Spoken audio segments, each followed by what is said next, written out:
Hello and welcome to the Film Appreciation Podcast. I am your host, Nick, and as always, I am joined by my co-hosts, Isaac and Marlon. How are we going, everyone? Ready for, episode 5 now? Yeah. That's right. It's been a while, hey? It is a pretty stacked episode today. We've got a lot to say, I think, about all three films. Yeah, particularly The Flash. The Flash. An absolute masterpiece of cinema. Yes, that'll be coming later in the episode, but first, Isaac's going to introduce our first movie, which is film. Spider-Man Across the Spider-Verse. Yes. The follow-up to, obviously, Into the Spider-Verse. Mm-hmm. Yeah. The question on everyone's mind, is it as good, if not better? Well, we'll delve into that today, won't But we? yeah, Yeah. I don't know who wants to start this, hey, because I feel like we might all have a lot to say. Yeah. Well, I think the first thing we should say is we all watched this a lot. Yeah. yeah. Yeah, just a couple times, you know. Yeah, well, how many was it for you, Isaac? Well, I watched it 4 times in 5 days. So I watched it at like 9 p.m. one night and was like, okay, I want to watch it again. Mm-hmm. So I went and watched it the next day. Yep. After we had like a reunion thing at school. So I was like, Yeah. everyone went to the pub. I'm like, no, I'm going to go watch Spider-Man. Yeah, that's right. And then I think I watched it the day after again. I can't remember. Or maybe I had a day. And then I watched it, again. So, you know. So what, Nick, you saw it 3 times? Twice. I think. Mm. Yeah, I saw it once initially, and then I saw it again with you the second time. Yeah, that was the second time. Alright, yeah, so I saw it twice as well, about a week apart. Just because there's so much. There's almost too much in this movie to be able to really get everything you want to say about it out. But yeah. It's I'll say because like anytime I watch a Spider-Man related thing, I get really sucked back into watching like all the different Spider-Man stuff. Yeah. And I have a good time with it. And I was watching I was rewatching the Tobey Maguire movies and stuff. And I was thinking how that this latest one, Across the Spider-Verse, is somehow very like similar in the sense of it's a very standard Spider-Man thing, yet it's so unique in the same way. Yeah. Like it's a classic Spider-Man story. You know, he's got his struggles, the superhero normal life balance, multiple villains. That's a pretty standard thing in Spider-Man movies, and it's usually bad. I mean, like Spider-Man 3 with Maguire and Amazing Spider-Man 2 with Garfield. Doesn't know what to focus. Yeah, they're both pretty bad. But this is pretty good, despite the fact that, they got multiple villains. Yeah, well, I really liked it. Yeah.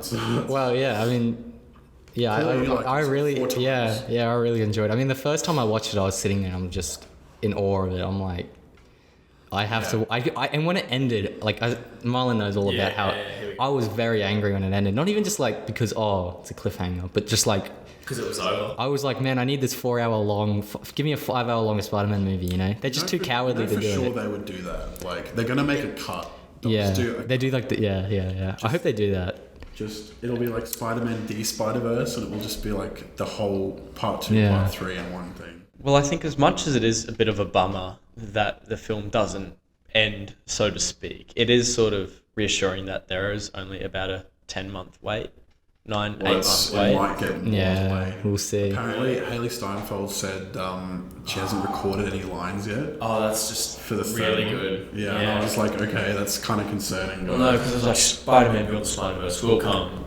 She's actually just not in this movie. Yeah, they got rid of her. They were like... They just forgot to kill her off in part 2. Yeah. I was like, we should just... Yeah, they're going to do like a flashback. So that was... Oh, speaking of flashback, it's not really a flashback, but you know like the opening drum sequence? Yeah.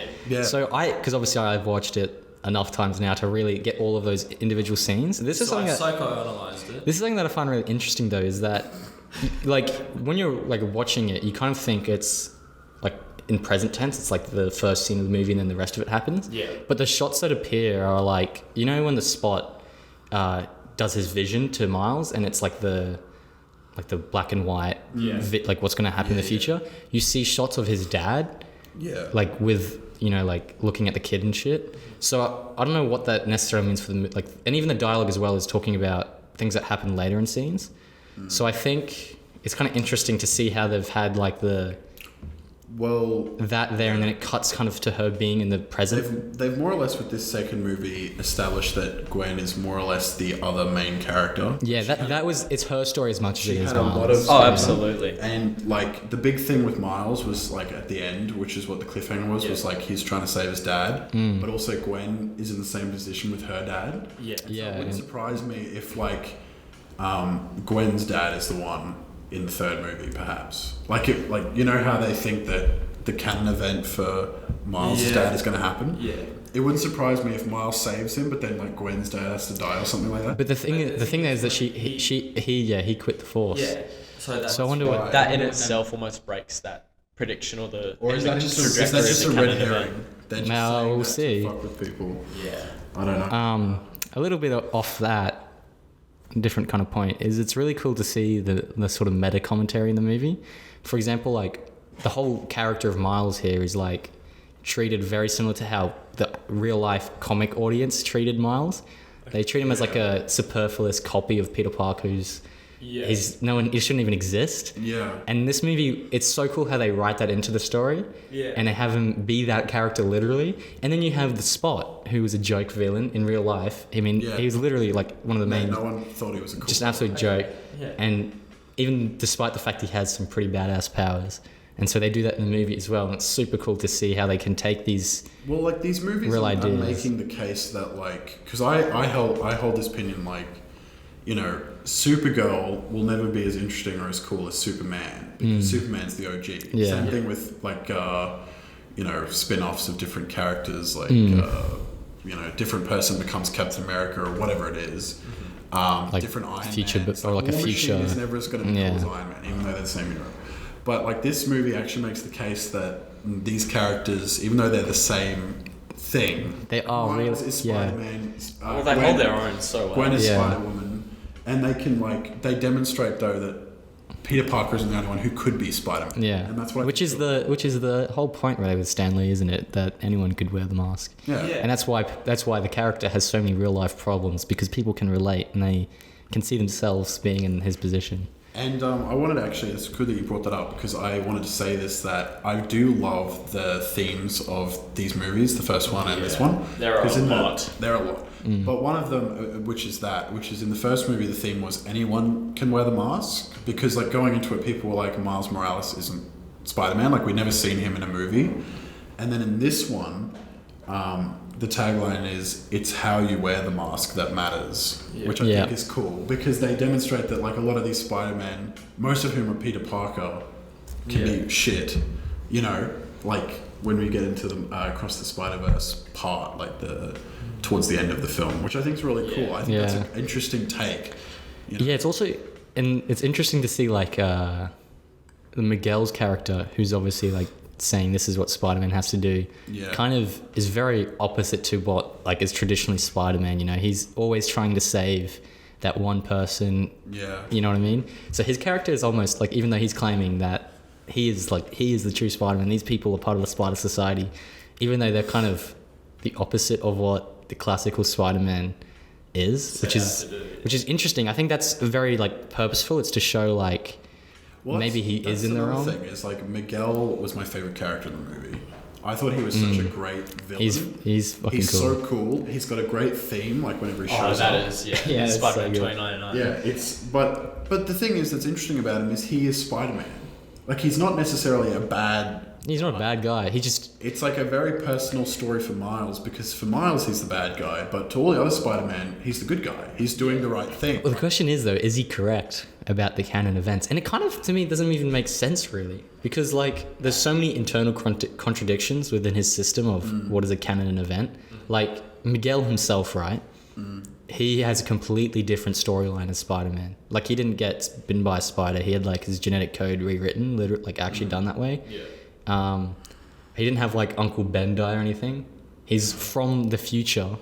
Like it's not the same story it doesn't make sense that he insists that it has to happen that way. But because he was like, wasn't the whole thing because he was genetically changed or whatever that he lost out on the chance to have a family, which was because he talks about he tried to go. And that's. But what I'm saying is like, what if he's falsely like identified the reason as being the canon was broken, and it wasn't that the cannon was broken. There's just some other thing that caused it to collapse. Because it just seems to me like there's just too many places where it doesn't match up. But everybody's had the same thing happen in one way or another. Yeah, but that's just because it's like things that they're like common because it's the. Does everyone's uncle die? Tragic. No, but I'm saying like think about the way like you have like the timeline, right? It's going to be pretty similar. There's going to be heaps of similar ones, like, and you kind of need those to create Spider-Man in that way. Like you need those to happen for Spider-Man to happen. That's why it's a canon event. But the claim that it's necessary, otherwise the universe is going to end. Yeah, that makes sense. Considering it didn't happen to every single one of them, and their universes still exist. Look, it still hasn't happened to Miles in the sense that it's already Spider-Man.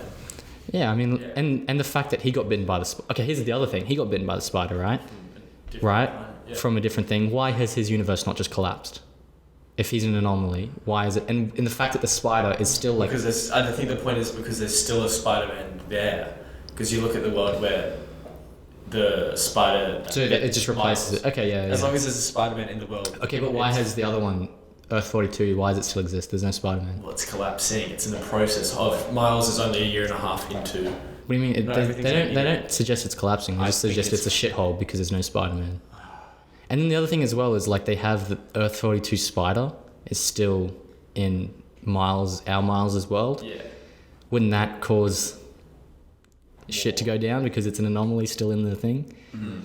I don't know. Things like that. I mean, it's kind of hard to kind of try and make conclusions on this movie because it is. You need the next one. Too. Yeah. And I mean, like, at this point, we can't really say if that was a continuity error or mistake. That's what I just don't think it would be. I feel like they it's everything. There's so much detail to so many things. Yeah. Like even the writing of a character like Spider-Punk, right? Oh, Obi. Yeah, like he's both. It's such a nuanced thing because he's not just like they're taking the piss out of. Well, he's a caricature. Yeah, but they're not just taking the piss out of him. They're like, oh, look at people like this are so dumb. Yeah. They're also like uplifting that kind of person, and they do both. And to do that requires like you can't just be lazy and just write. And the fact as well, he's not just like a love triangle. Yeah. They weren't lazy. They've really thought about all this out. So to me, it seems they just wouldn't have done such a big plot hole. Unless they meant to. Well, what interests me is there's 3 completely different directors. Yeah, there are 3 directors on this. Yeah, so there's 3 on the first, 3 on the second, on this one, and they're all different. Well, I mean, I think it must be like Phil Lord, and Chris Miller. I think that it's either obviously a collaborative effort or like, they're working with so many different art styles and so many different things that are happening that it wouldn't surprise me like if something slipped through there. Or like if one of the directors was like only for Gwen because there's so much Gwen stuff, or like one director actually just handles the voice actors, and another director's handling like the look of it. And then the animation. Yeah, I'm just like considering the success and popularity of the first Spider-Man Miles Morales film. Yeah. Into the Spider-Verse, like, did the original directors go into writing and producing roles? No, I don't think so. They just got rid of them. Like that's what I'm curious about. Like, I'm not sure. I can't answer. Well, I think it kind of makes sense that they would. Like that they got rid of them, not because they did a bad job, but I think it's like you need a different vision when you're looking at different worlds. Yeah, and I think that's important. And this is a point I kind of have is like the ambitions for both movies are very different. Yeah. The first movie is very like trying to be quite self-contained and like telling a more simple story. Yeah, whereas the second one is like trying to be very expansive and tell a lot of different little subplots. Yeah, well, it is half a movie. Yeah, which is something I thought was really good was the amount of detail in the subplots they had. Yeah, I think that's a problem some people might have with the movie though is that nothing gets expanded. The problem is just it's kind of so bloated in a way, and you kind of see that with the fact that the Spot isn't in the second part of the movie really at all. But I thought it was interesting that they managed to people I think will dislike that. But I think it was interesting because I was going to say, like, I made the comparison to the other Spider-Man movies with multiple villains, is that they did a good job because they made both the villains in this really interesting, and they gave them both a lot of time. Like, Spot got a lot of time and Miguel got a lot of time, and so by the end you were, like, super keen to see what the Spot does and keen to see what Miguel does. Yeah. Whereas like in other movies, like And they're just kind of there. with Maguire, like there was Sandman who was useless, and they had Venom, and it was so bad, and it was like because they just didn't give any of them enough time. I think this movie does a great job balancing. Because they've got what two main villains. Yeah, essentially, it's essentially Miguel. Spot and Miguel, and then you've got Earth 42's. Oh yeah, I doubt that'll be a big thing. No. Actually, I think they'll resolve that pretty quickly. Yeah, but Prowler. Do we think he's a bad guy, or like just a? Like an anti-hero Yeah. sort of thing. It I'm wouldn't not surprise sure. me if he was. I feel like But how awesome is that? Score? because Yeah, it's great. and the other thing I've seen a lot of people have this theory about like so you know how like in the first movie in this Into the Spider-Verse when he's talking to Peter Parker for like the first time they see him and they had like the spider sense going off. Miles starts off as purple and green, which are the colors of the Prowler, Yeah. and then it changes to red and blue. And people have been obviously saying like, oh, well, because it's him switching from his pathway as the Prowler. Yeah. Do we think that's he the was case? supposed to be the Prowler. Yeah. I'm pretty sure that's So, because his uncle was always supposed to die, and he was so, supposed but to take over do we that. think then that means that Miles is going to become a bad guy in his world originally before the spider Well, I bite? think that's what was meant Because to happen. to me it seems like his Yeah, but his I'm not- character is but so I'm not sure. he just that- seems so good-hearted. But I'm not sure though that like Prowler is a bad guy. in the Earth 42, like I reckon Prowler's probably some sort of vigilante. Yeah, right. Yeah. Because it's an He absolute. might be a like- bit. He might be a actual bit. villain. He'll be he like might be yeah, self-centered. Like Yeah. he's doing stuff also for his own benefit. Yeah. Well, you But see, they've got money. The whole goal Yeah. is money because it's a shithole. yeah. I also really like. Oh, sorry. Okay. No, it's bad. I also really like how the boxing bag thing, punching bag is like it mimics the first movie with when he puts Miles Peter in the B. boxing Parker bag. on there, but now it's Yeah. Miles Yeah, because now he's the Spider-Man that's come from the other dimension. yeah, it's all really cool. It's super cool. And I haven't rewatched Into the Spider-Verse since watching this one, so I don't know for sure. But like when we see the Earth 42 spider in Miles's world in the first one, was it glitching? Yeah. Yeah. Like, Yeah, it glitches around when it. because he's not in the right It's world. climbing up Yeah. and it glitches. Yeah, and it stuff. like glitches Yeah, off and. Because I yeah. watched it like the day That's before great. I watched the Yeah. first. I think it's great how they're pretty standalone movies, but they've managed to stitch them together in really sort of specific ways. Like the bagel thing. Hmm. Yes, Like in the first the movie, that bagel was, that was a effect. joke. Yeah. Like you just see Miles throw a bagel at someone and hits him in the head and you laugh. But then now you watch that scene, you go, oh, that's the Yeah. spot. You know? I wanted to say as well, I thought it was amazing. Like obviously, so many people talk about the animation, and I do want to talk about it more because it's like one of the most beautiful Yeah. animated films I've ever seen. But I thought they did such a great job at aging Miles and Gwen. I think that's quite really impressive. Yeah. It was very subtle. Subtle, you know, because it's been a year and a half, but you can tell he's like, you know, matured Like a bit. it's yeah. He's That's like puberty again. because you see in the other movie, I think it might have been a post-credit scene where you have like him lying on his bed and you hear Gwen saying like, "You got a minute?" Yeah, that's the end of Yeah, the yeah, first and that's in this movie now, obviously. And Yeah. you can look at like the two like character models for Miles, Yeah. and you can clearly He's see filled out a little like His yeah taller and stuff. how his face has slightly changed, and Yeah. yeah, Well, what slipped my mind is that he's only 15 still. he's young. Like he's like And same as Gwen, she's what like yeah. 17. I'm not sure. She's but a year older than him. But the thing that sort of like the themes that they sort of tackle, I feel like are a little bit too advanced For his maybe. age. For 15, I was like thinking back to when I was 15, like fuck. I know it's fictional, But but yeah, a lot of the But he is Spider-Man. I think Yeah, He's got a lot of shit to I think deal with. I wonder if but like that, even the development of the romance and stuff, nothing was ever that full on when we were 15. I well, feel. you know, he's in a different. I think it's in a different environment. Yeah. But yeah, I think. I mean, he apart from like it being He also in the doesn't movie, look he 15, is in my opinion. what looks older. Yeah, I know. It's tough I know what you because mean. like Shameik Moore, who voices him, is like in his mid-20s. Yeah. I think that it's like you got. I think the fact that he has been bitten by the spider just kind of makes him look more. Well, we did. That's the whole thing. He's a superhero. He's Yeah. going to be a bit more developed than everybody else. Yeah. I want to point out, I think one of my favorite, I love, because the movie always is so well shot, regardless. But they even shoot it really interestingly when it's something kind of innocuous. Like when Miles and Gwen are swinging around, catching up. All of that was so cool. Like they're kind of hanging off the web upside down.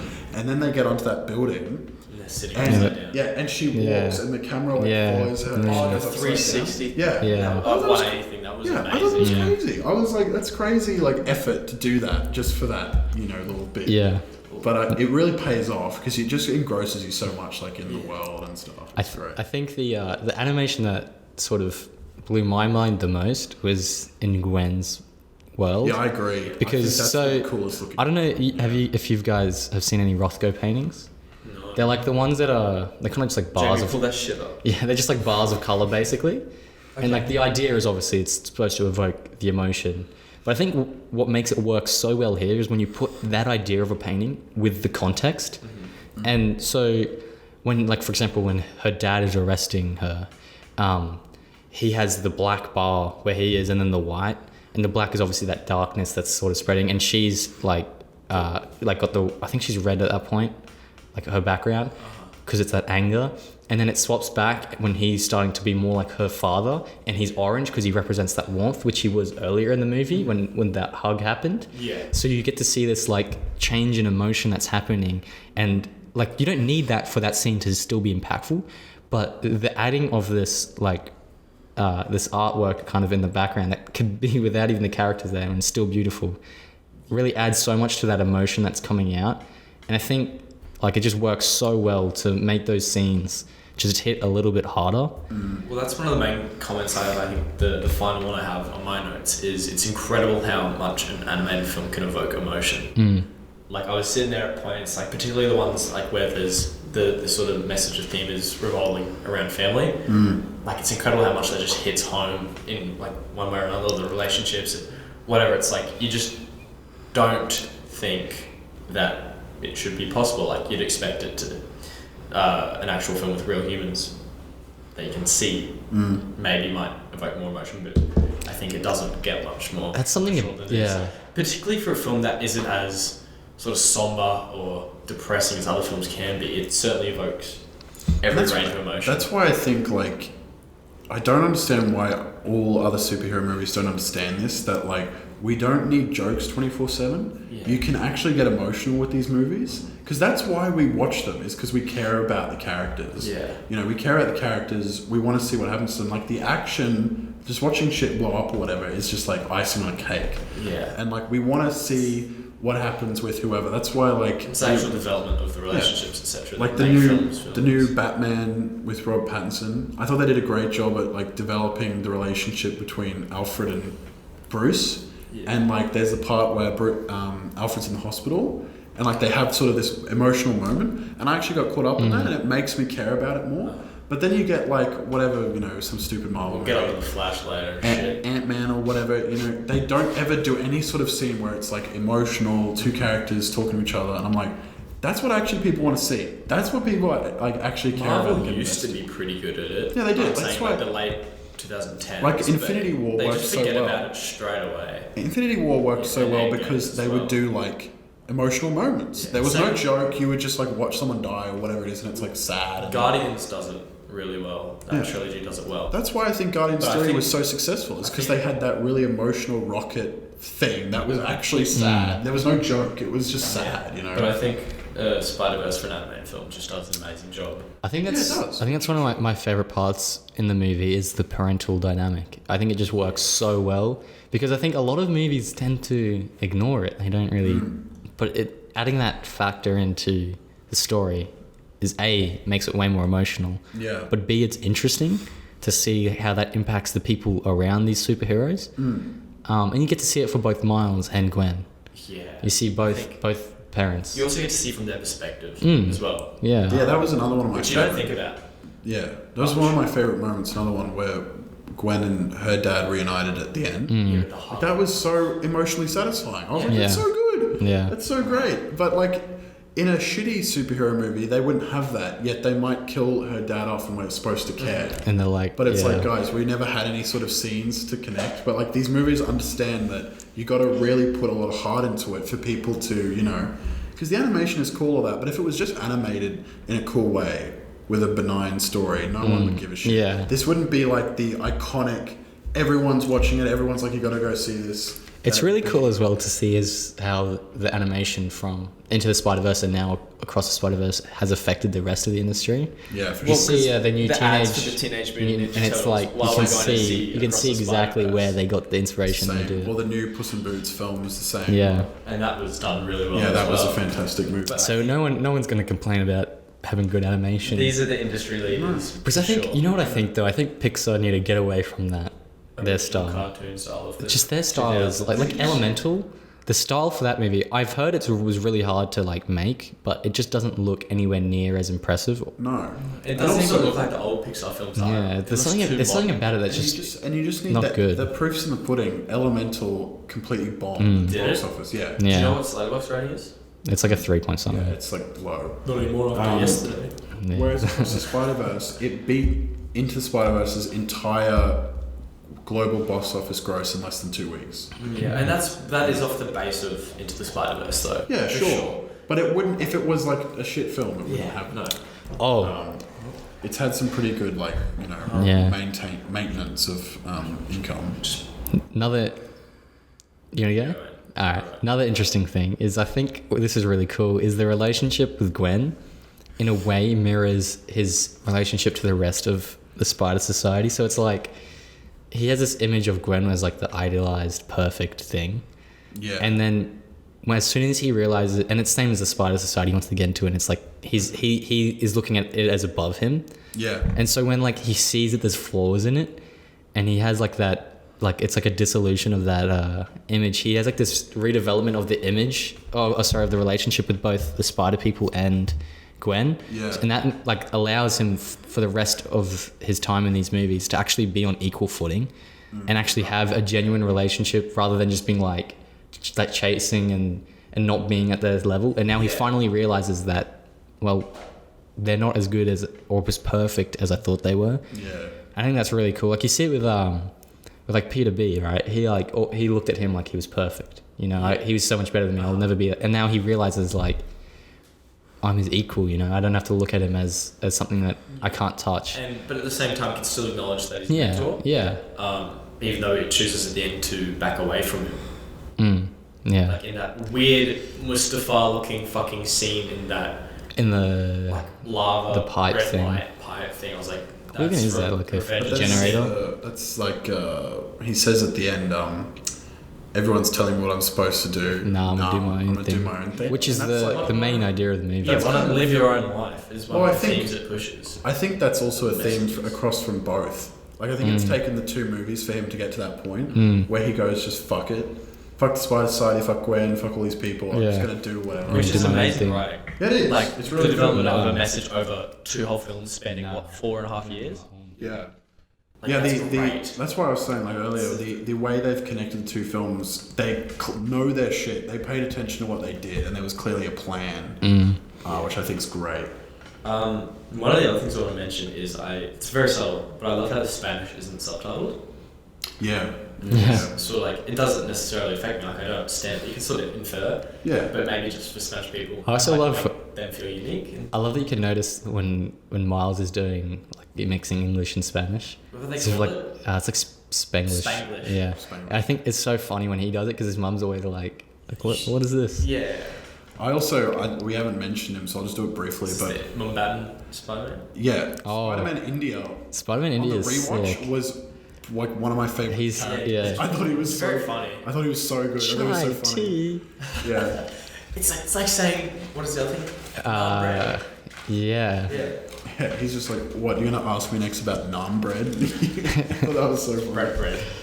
And also the idea of when Spot's like, I'm on a journey of self-improvement, and he's like, that's just Western, what's the word, like propaganda, like coming to India for self-improvement. Yeah. So funny because that's like what the Beatles did and shit. Oh really? They went to like India and had like the spiritual.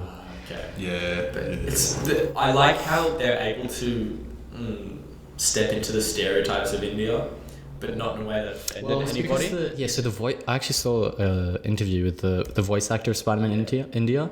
They like called him in when they originally wrote the scene. They were like, they felt like they hadn't done enough like justice to the culture. Yeah. So because he grew up in India, so they had him come in and help them reworked the scene so it was a bit more true to Indian culture, and I think that made was fun of the traffic. yeah. Like from an outside perspective, we laugh, but also probably Indian people are going to find that hilarious as well. Well, that's something I've heard is like Indian people love when they get what's the word, representation in media. Okay. But the problem is like, for example, like in the second Indiana Jones movie, Temple of Doom, You just watched that, didn't you?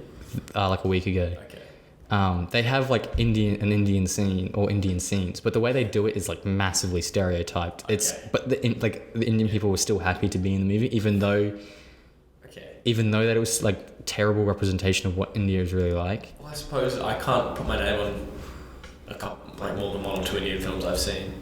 Yeah, Like, even with representation, like I'm not even sure Life of Pi is the only one that immediately comes to mind. I haven't even seen Life It's of Pi, to be amazing. fair.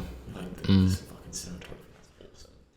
But anyway, I want to go to some problems I have with the film. Yeah, We've already said this, but I didn't like to be continued. Just annoying. I would much yeah, rather I sad. understood like its Well, necessity. it can't Yeah, be helped. it's Yeah. more I just wasn't expecting But I it. think they kind of- could have done it in a more satisfying way. Yeah. I think like you can sort of feel when You it get to switches about- into the we're wrapping it up. Yeah, For the next you get part? to about 3/4 of the way through, you're like, there is no way they can finish this now. Then you get a little bit dissatisfied. You're like, well, Well, I was so much into the movie, I didn't even realize how long it had gone. I the first time I watched For the, it, the I was first like, watch, like they that's why can't it finish got me this. so mad because I was like, "Are you serious?"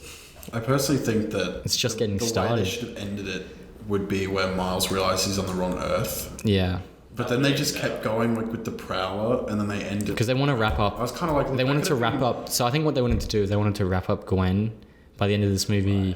They wanted to finish that storyline about her like finding her band. Yeah. So that's obviously why they do that by the end. They need, like otherwise you kind of have an unfulfilled Yeah, you're starting a new storyline. film with the, Yeah, and I think which is cool because it's all the original. but I still think they could have ended it with like I don't know. They could have reshuffled some scenes maybe. I don't know. I would have said like the movie was probably like 10 minutes too long. They But it could've was just- really they could've cool. just It stopped was really 10 cool minutes. that scene when they have Miles talking to his mom and you've Gwen outside. It's, Well, that's like it's one- obvious that she's not there, but it still somehow works to make you think that she's Well, watching him. You have the suspicion that it's not, but Yeah. you're like, nah, I don't want to believe it. Well, yeah, so I'm Yeah. gonna Most of the believe time, it.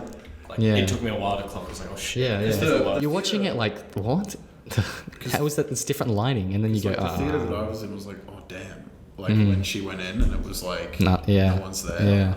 But yeah, I mean, having said the fact that I think it's like 10 minutes too long and they could have ended it a bit earlier in terms of just the events they showed, none of the stuff they put in was bad. The Prowler stuff and everything was all fine. Yeah, it was good. It was good stuff. It was just like, Maybe a little bit unnecessary. Yeah, I think But the other you went the other back to problem round that out. the other problem is the lack of the spot. I think for me that was problematic because it's like he doesn't have to be obviously the central guy in the second part of the movie, but I think the fact that he's just like not in it yeah, doesn't work very well. yeah. But this is something that I've made. This is my point for both problems I have with the movie is that I think the second part will just make them not a problem. Yeah, that's Because I the think thing. once you watch part one and like part two together, right? You know, you kind of merge that over, and now the spots Yeah. like it makes sense as a movie where he wouldn't be in like the second act, for example, because that's like Because he the sort of was in the end of yeah, the it first will one make and sense. stuff, yeah. But as a solid movie by itself right now, they're problems. I think they're not I- massive, but yeah. I also No, found they're some of pretty the- inconsequential. Yeah, I also found some of the dialogue a little bit corny at times. Really? Like, yeah, just like very few times, but it was enough to sort of make it noticeable. Do you have like an example? I'm trying to think. It of- was mainly Miles. When I he don't- was Spider-Man, not when he was Miles. Oh, I feel like that's kind of the idea though, because it's like you have Spider-Man with his quips. You know, Yeah, Miles has got to work on it them was still. sort He's, of he's just still like- trying to learn Plus, the he would game. have seen the other Spider-Man make quips in the first Yeah. movie. It's like, I need to try and be funny. I don't know. I really like the hot Scene pocket with- scene at the start with. Oh with no, the that was an spot. intro. Yeah, that that was was an introduction hilarious. to That was good. one of the villains. Yeah. But I just felt like a little bit of it was not necessarily over the top, but overdone. And I think there was a little bit too much cheap humor. I will say, Too much what? Cheap humor, like the Oh, cheap shitty, humour. cheap jokes. There I were a didn't few. think so. There were a few really good, well-developed cheap joke, like deeper humor moments, but and some of the cheap humor hit really well, but there are other bits that just weren't. I think completely this movie's flat. not as funny as the first one, but I don't know if that's a problem for me. But it's more I think it's emotional, fine. for Yeah. sure. Yeah, but what I'm saying is some of the cheap deeper. humor It's deeper. hit flat. Like it. Right. There were times it was Fair. clearly making a joke and I just didn't laugh. Well, okay, here's an example. Did you find that like DJ scene funny? You know when he's like they have an argument with his Yeah, I parents, like that. and then the DJ I has to like like turn the volume up. That was funny. Okay, Yeah. because that's probably the most prominent example of like I like of an attempt at humor Yeah. that isn't subtle. You know. Yeah. Well, I also liked the jokes he's making with his dad when he's Spider-Man. Like some of that. But That was so funny. That scene. Yeah, that's good. I've been over this before. I was shocking memory, but I just remember times where there was a clear joke made by a character and it just wasn't funny. Yeah. Like Obi is hilarious. Yeah, he's Right. good. He's Like- probably one of my favorite characters. Like, oh, dude, that kid's an anarchist or whatever. Like that shit is funny. or like I don't believe in consistency. yeah. that was the best I liked joke. when he looked down at the black hole and he went, "It's a metaphor for capitalism." Yeah, exactly. And then Like, Gwen's it's like, funny. Gwen's like, it's worse than that. Some of that stuff's funny, but there were just a few cheap jokes that didn't hit, which is Fair a shame. enough. Considering the rest of the writing's great. I yeah, I don't know. I didn't find that, but I will say that I really like as well because I was going into it thinking it was just going to be like No Way Home in a way with just so much Easter eggs and fan service, but I did not think there was much at all. Yeah, I mean honestly though, It was in very subtly. Like I loved the Lego Spider-Man. That was crazy. you I know, was you like, know that was animated by a 14-year-old. Yeah, so I saw sick. that as well. But like Because that, the story's short. Yeah. but it was very, very subtle. And like the most prominent cameo is Donald Glover, who was only in Homecoming for like 5 Yeah. minutes. So it's like it's subtle. Or they have like Spectacular Spider-Man. Actually, Yeah. he delivers a line. But like Andrew Yeah. Garfield and all them weren't in it. See, that was the ones- footage. Yeah. Yeah. I'm glad because That the would be little amounts they showed though of like the little amounts they showed of like the live action shit was kind of annoying. I just think it's like, yeah, I get it. You have to do the Easter egg. Just let's move on. Yeah. But I think that's cool because It- like, a lot, I understand a lot they of have, the like, a- fans are kind of morons who just want to see Easter Yeah. eggs. But they put in just enough where it's satisfying, but it Isn't does not over- overshadow the yeah. movie at Yeah, all. well, one thing I hope for, and I know they haven't done it for a while now because he is dead, but I would have loved to see a Stanley cameo. Just they Yeah, warm it's my like heart. basically impossible. I know, but like you'd have to use archival voiceover, or even just like seeing a character that looks like him. And I Yeah. hope they did it in the final one because they did it in the first one. Yeah, but he was live. Yeah, Yeah. very barely. They didn't die No, at the start but- of 2020. And he died at the end of 2018, but the movie came out in 2018. 19 in Australia. No, it was December of 2018 in Australia. You're joking. No, December 16. Okay. Well, yeah. But And, I'd but still they love do- to see they something with recorded him. his line like Obviously. in 2017 or something, you know. But I'd still love to see him in the next one, if that's at all possible. Even like a picture of him. Exactly, yeah, on a wall or some shit, in an office. Just graffiti him on a wall or something. Yeah. But anyway, I think one thing we should get into before we give ratings is how maybe perhaps one of the main reasons Letterboxd just changed its rating system is because this was number one. Do you think that's why? I think it. Well, I think it's one of the reasons. What was another movie? Everything. I guess it's maybe more a legit movie because it's not animated. I don't know. I don't think that's why. I think. I just don't think. I didn't I think see what them their real problem was is there was a lot of super small movies, that were really high. and I think they decided. But actually, no, they changed the ratings because like A Dog's Will was like 4.6 or 7. Now it's 3.9. I think the problem was like it's kind of weird when you have I don't know, I'll pick something, Come and See and then Parasite. Where Next to Across the Spine. Parasite's been watched like 2.5 million. Yeah. And Come and See's been watched by like 100,000. Yeah. And yet they're sitting next to each other. Or like Come and See could be over that. You know, it may not be indicative of the general. Yeah, the sample size. If you've got more people giving an opinion, then obviously the rating will be lower. But what I Yeah. mean is, in one of the reasons Spider-Man made a change is there were so many people giving it half a star just because they didn't want it to be number one. That's so dumb. I didn't know that. Yeah, I didn't know that. I literally. That's very stupid. I That's literally. real. I saw it at number one. I was like, "Fuck, okay, this has to be good." Then I went to the ratings and it's like, "This is a 5-star film, but I'm giving it half a star because it should not be above." Yeah, it's just. Well, I've And that's why it's a weighted That's rating cunt scale. I've seen like reviews of people just pissed off that the movie is like promoting like individualism. They're just like. I think that's one of the main reasons. People is just let their politics get in the way of people. entertainment. Yeah, like People it's would- still a good movie. You can hate the message, bro. It's Like, still a good who movie. cares? Just watch Spider-Man kick someone in the face. Yeah. Who cares? Like it's, You know? But yeah, I still think this film is one of the main reasons that the rating has changed. Whether it was for it being number one or it was for because thousands of people giving a half star for the sake of dropping the rating down. Yeah. And that's what they're trying to nullify. I don't know. It's a tough. So that's why it's one. weighted. They didn't tell Exactly people the new way they calculate. Yeah, Did they say how they used to do it? I'm not sure. What I would like to see. I don't know why they wouldn't tell you. Yeah. Well, what I'm curious about is there a previous Letterboxd top 250 list we can still access? No. No. I don't think so. Okay. Unless someone's like got to Screenshots save, of shit, yeah. save. Because Space Odyssey is 92, and I feel like it was not that low. Well, one thing I know for And Pulp Fiction's 140. one thing I know for a fact That's is that Letterboxd said that Across the Spider-Verse was the 5th movie ever to get number one. Mm-hmm. They said that it went Godfather was always number one, and then it was Parasite, and then it was Come and See, and then Everything Everywhere All at Once was for a little bit, and then Yes. Across the Spider. And now it's Harakiri. isn't it? Harakiri, that's right. Yeah, I haven't Yeah. seen it yet. Yeah. Anyway. Well, I'm ready to move on because we've got a lot of stuff. Yeah, we do need to fit it all in. Oh, in Flash. Anyway, rating. So, sorry, guys, gonna have to leave out my whole massive Hegelian interpretation. Yeah, well, I think everyone's really sad about that. We're gonna miss that. Alright, Nick, would you like to start with your rating first? Yeah, I will give it a 9 out of 10. Yep, that's same as me. I'm giving it a 9. Yep, I'm a 9. Wasn't as good as the first one. I actually gave the first one a 9, and here's the question: So they're both 9s. So I think they're pretty much equal. I will say at the moment I like this one more though. Right, I would probably say the same, unless it depends when the third one comes out, because it might change my opinion of because the first one does have the whole it can stand alone. Yeah. So if the third movie sucks, it'll bring down this one, and the first one will be. I just think the first Into the Spider-Verse had a little bit more magic in a way. It for sure. Sort of brought me in a little bit more, and I only watched it right before I watched this, and very, very close. I think either way, one could go up, one could go down, but I think for now, Into the Spider-Verse just edges Across the Spider-Verse. Fair enough. Anyway, next movie. So the next movie, my favourite. we are going to be talking about The Flash. It's directed by Andy Muschietti, who directed It. Directed the It movies. It 1 was pretty good. It 2 was horrible. And I actually looked into his other films quickly, and they're all horror. And oh really? Yeah. So This is actually It 3. Ezra Miller is all. Ezra Miller is It 3. Ezra Miller is just a fucking villain. In real life.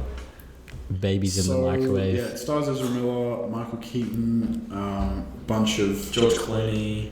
Spoiler, George Clooney's in it. I mean, there's tons of people in it. It's crazy. Ben Affleck's in it for a bit. Christopher Reeve. Sasha Cale as Supergirl. Who's the Nicolas Cage was in it. It was like Oh yeah. It He's in it. pretty nuts. So this is a classic example of a movie where they didn't put anything under the fan service, and it was just fan service. And it was bad. You know I what? was like, It's so funny though. Fan service meant fucking nothing to me. It's insane that this movie even got made to me because it's been in production for a very long time. It's had so many. 5 or 6 years. It's had so many problems. You're joking. Yeah. It's had so many problems. They've had about fucking 20 directors. Yep, they've had a million like so many bajillion directors. Who directors. else was on it? I think Phil Lord and Chris Miller were attached to it. They were actually no. I And think they left. they might have said no. Something happened with them. There was a But lot of people on. but the main point, we get all this way. Sure, they're finally making the movie. Then Ezra Miller is a fucking insane person. criminal. Literally, he is Literal criminal. literally Reverse Flash. It's insane. That would have been really cool if Reverse Flash was played by Ezra Miller. Yeah, it would have been like, oh yeah, That's, I mean, understandable. That's some won't- meta commentary I there. won't try to go into like the accuracies or inaccuracies to Flashpoint the comic, which is one of the few comics I've actually read. Mainly because this film Isn't even initially Flashpoint. just takes the premise of Flashpoint. It's not even trying to adapt it. It takes a it's few. nothing Well, like- it decides. Look, You know. we're not going to do Flashpoint, but we'll take some beats because they're pretty important, Like essential beats. At points, they treat Michael Keaton's Batman like Thomas Wayne Batman in the comic. Yeah, and then they have obviously they give him his powers back with, With and then like- they have like the And Superman / and Supergirl he locked up. dies, Michael Keaton dies, Yeah. like Thomas Wayne dies Yeah. in the comics, Yeah. and all this sort of stuff. Anyway, We won't get into that super sort of nerdy shit. It's irrelevant because it's not. So have you read Flashpoint? Yeah, and I've read and watched the. Okay. It is like for this. I'm in the dark here. I'm not a huge. Flashpoint's very good though. Yeah, I'm not a huge comics guy at all. Yeah, but I used to love the Flash. I've probably read like 10 graphic novels my whole life. My favorite graphic novel of all time is Watchmen. But Flashpoint was one of the first ones I ever read, and it is fantastic. Yeah. And I don't really understand because I found out this is one of the most expensive movies ever made, mainly because it was. Are you joking? It was 350 million or something. Yeah, it's because of the production hell that was in. It's like it's kept costing more and more money. But because they have infinite money poured in this movie, and I didn't understand why they wouldn't just do the Flashpoint story. Like Flashpoint adapted to a movie would have been so. Yeah, cool. I understand. Like, look, I respect them for trying to do something new. You know, Flashpoint story, it's been told. People know it. Let's try something new. I get it. However, it's just lazy. What they've done is so lazy. It's basically like, I mean, the main thing that all you need to know about this movie being lazy in its writing is that the motivation for Barry to go back in time and save his mom is so poorly set up that it basically happens within like 2 seconds after him being like, I'll just go back in time. Yeah. Well, it's just so dumb. One thing is they never really explicitly talk about, like, it's so in the dark about who killed his mom. And that is the whole reason why he goes back in time. Like, I don't understand why they would not explain that and give that a lot of time, which is what Flashpoint is about, because Barry's mum is murdered, right, by Barry's dad, but he's like, there's no way my dad did it. Yeah. That's why he goes back in time, to change that point in history. And you're supposed to be like, yeah, well, who did murder his mum? Because why would she just die? It makes no sense. And in the comic, it's Reverse Flash, and Reverse Flash is like this badass. He just fucks with Barry. That's his whole existence. Yeah, it's crazy. But in the movie, they just don't address it. I was like, that's the most important thing. But I think what's worse is like how little they go. They like, it makes no sense because we have the premise that going back in time is potentially dangerous. That's set up. Yeah. So you need something to overcome that potential danger in terms of his emotional reason to go back. His emotional reason is like he is reminded about his mum existing. It's just, Huh? That's enough to send him back in time and fuck everything up? Yeah. And on that, right, the movie undermines... So its whole message is like you have to be careful when you go back in time because if you fuck it up, it's going to change the past. It's going to change the past and the future. It's not just going to, It's the main message. So what does it do at the end of the movie? He goes back in time and he changes it again. It undermines its own message. It's just... what is the point of the movie? I mean, there's definitely some positives to it, I'd say. I didn't think it was completely a failure. No. And one thing that I did really like is the fact that they didn't... towards the end, he's trying to save Michael Keaton and Supergirl, and they can't do it. And the main thing is it's because, some things just can't be changed. And then his mum has to die anyway. But I thought that was really cool that they committed to that those characters got killed. And I also thought that whilst they disregard the Flashpoint story, which I think is a mistake, they did tailor it to sort of be like a conclusion to the DC Yeah. And so like at the start you had Ben Affleck, you had Gal Gadot, and then, it did feel like a cap off to that story, which I think is good because we're moving out of this now. Like this franchise is done. Yeah, thank God. Which I think is good. They're resetting DC. But I think that was a cool thing. Like, I really enjoyed the start. The CG is fucked. It's awful. It's so It bad. is terrible. It's some of the worst CG I've ever seen. Yeah. No, but don't worry, it's on purpose. But Director said it's on purpose. It's all good. Yeah, well, wanker. But I did think the start was actually really exciting. You've got Batman driving around, Wonder Woman shows up. It was like a classic sort of Justice League. And then you have the babies falling out of the hospital. Yeah, Ezra Miller's putting babies in microwaves, and I was just kind of like, this is... pretty ironic. Yeah. I'm pretty sure that happened in real life. Didn't he assault a child? Did more than that. He did so much stuff. Sorry? He did so much stuff. It's crazy. Yeah. It's seriously insane, the amount of stuff that Ezra Miller did. I just don't know, like, how... I think that's a shame because it kind of just overshadows the whole movie. Like, I was sitting there watching it, and the Flash, like, things were happening in the movie, and the Flash was doing stuff, and I was just going, like, The thing is... Because it's Ezra Miller. The thing as well, though, is, like, the casting of Ezra Miller is awful as is. I agree. I thought that way back when Justice League came out. it's like playing. They're playing Barry Allen as like an autistic person, which doesn't really make sense to begin with. But sure, do autistic representation, but why make the character extremely annoying? That isn't really good representation. That just reinforces the stereotype. But so it ends up just being like annoying. That's not kind of what Barry is in the comics. Yeah, he's not. He's a little reserved, but I feel like decently confident guy. He's an adult. It's a bit like a Ezra Wally Miller West. is acting like a teenager in this movie. Yeah, it's a bit like a Wally West sort of thing. Like I don't know if you've seen like the Justice League cartoon, No. Justice League Unlimited or whatever it is. Yeah, but in that like it's Wally West who's the Flash, and he's like super like just kind of talkative, a bit like Barry Allen is in the movies. Yeah. But this is like to a next level, like just shut the fuck up. Yeah. Yeah. And what makes no sense to me weird. is that Iris West is somehow attracted to, or like it's set up that I don't buy there's some sort of relationship there. Like come on. This Barry Allen, I just don't believe that anyone would find Barry Allen attractive as a partner because his personality is so cooked. Yeah, like he's so weird that it's kind of like he's insociable. That's one of the reasons I have a problem with Ezra Miller. He's a distraction. Every time the Flash or Barry Allen did something, I was just like, I can see Ezra Miller doing this in real life. And I would stop thinking about the film and just start thinking about Ezra Miller being a fucking idiot. Yeah. But you guys seem to enjoy it a little bit more than I did. Actually, yeah, I mean, there are very few things I liked about this film, but one of them is that I haven't really watched much of the DCEU for a while. Yeah. Ditto. And like I didn't watch any of the new Justice Leagues or Zack Snyder's, anything like that. Yeah. I think I capped it off at Wonder Woman. It was the first Wonder Woman was the last DCEU. Right. I sort of watched. Okay. But there were times in the film where it reminded me of early childhood DCEU, as in just some of the references, the score. Yeah.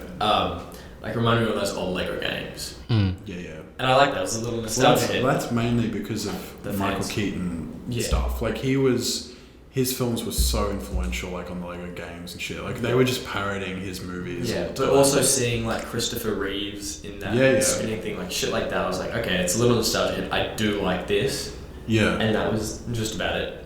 Yeah. I thought there were. I mean, a lot. Okay, this is what I'll say about this. At best, it was inconsistent. It had some good moments and then some really low moments, and then at worst, it is just unwatchable. I thought it was fucking way too long. Yeah. I thought really sick of it. I thought it had times where it was kind of funny. It had times where it was just like, what the fuck. Well, so yeah, to fit it all in and see it, you weren't there with us, were you? I was. Yeah. So we went and saw it the night before it was supposed to like normally come out, the Wednesday night, and we got there and obviously didn't book tickets in advance because like no one's gonna watch The Flash. It was booked out, and anyway, so we went to South Bank and got there and there was hundreds of seats available because it's The Flash, and I was sitting next to Christian, one of our mates, and I looked at my phone and there was 50 minutes left. We've been sitting there for fucking ages. We both just sighed, and if that's not like a sort of review of the film in a sense, I don't know what it is. It was kind of weird because I really ebbed in and out of my enjoyment of it. Like the shocking CGI was a problem, but I kind of overlooked it because like I've watched superhero movies since I was a little kid, and the first superhero movies I would watch were like the early 2000s X-Men and like the really old Batman movies, and the CGI was so bad. Yeah. But it was just a thing that you watch because it's like it doesn't matter to me. And at the start, as I said, I was quite into it. I liked Ben Affleck, zooming around, I think and he it went back in time. Got worse progressively. Well, for sure. Because I was into it, and then he goes back in time, and I was still kind of interested. Then by the time he got struck by lightning and the other Ezra Miller, like the powers switched or whatever it was, then I was completely disinterested. And I thought it took way too long for them to go from that point to Michael Keaton. I don't understand why Michael Keaton had a beard. Scruffy. I thought that looked so shit. He retired. I thought that looked so shit. I was so... Still on the nose, sort of. I didn't like it at all. But when he came back into it, I did like seeing some classic Batman stuff. He flies out and he's like using his little cape to fly. And he's beating the shit out of people. And I surprisingly liked Supergirl. Yeah. I was thinking that Supergirl was going to be really annoying, and I was going in already irritated because I was so pissed that Henry Cavill is out as Superman because I think he's great Superman. And I was like, The definitive Superman. He should be Superman in this, not Supergirl. Yeah. And I still think that, but she in the movie I didn't think was bad. She didn't overshadow anything. She was just there. Could you I thought she was imagine? fine. You know, like obviously how she's in the prison and she hasn't had any sunlight or whatever, so she's super skinny. Yeah, no. Could you imagine they did that with Henry Cavill? Like you just see this tiny little like run. like Chris Evans in Yeah. First Avenger, where he's like That'd this be- teeny tiny Captain America. Oh, that'd be so funny, bro. But no, I enjoyed her. Yeah, I I thought- thought she did a good job. Yeah, I thought it she was- wasn't in it that much. She didn't overshadow anything. And like she wasn't like just a Mary Sue where she No, could she just do wasn't any. Mary Sue. Well, she was got losing. killed in like 2 yeah, seconds. yeah. It was kind of hilarious. One thing it is it does kind of paint Henry Cavill Superman in a good way because those three, Flash, Michael Keaton, and Supergirl couldn't beat Zod. But Henry Cavill could beat Zod. That's Yeah. kind of a good thing. They don't Yeah. shit all over his character, you know? I suppose I just find it really hard to get over the CGI. Yeah, Like, I mean, it's I'm sorry. bad, but I Yeah, just you're- kind of... You're introducing these characters I haven't seen before, and they look fucking. No, they look like a joke. I think the worst part I noticed, you know when they're in the chronosphere or whatever they call it, when they're going back in time, Yeah. and they have like the people on like the yeah. grandstand, well, I don't even know what to call it. Coliseum sort of. Yeah, they just look like rubber. Yeah, well, It's that's what I'm saying, awful. but But you know, so this is what the director has said is that the CGI is purposefully the way it is because it's supposed to listen, but here's the reason, because it's supposed to mimic what the Flash sees when he's running. That's just a... That is such cat. That's such- It doesn't even look like that. It's not like- It's not like it's stretched out. Jerk-off comedy. It's not like it's stretched out. It's literally just bad. Anyway. Like the babies looked awful. Yeah. So essentially, right, one of the more climactic parts of the film is supposed to be the final battle with Zod, correct? Oh, yeah. Honestly- it is almost unwatchable. I'm Well, like sorry. Supergirl versus Zod. Yeah, the whole battle scene, the final sort of battle scene. I will say, It I is thought, so anticlimactic because it is unwatchable. I thought there's no that enjoyment. looked a lot better than when Flash went into the thing Yeah. after, and you was had ugly.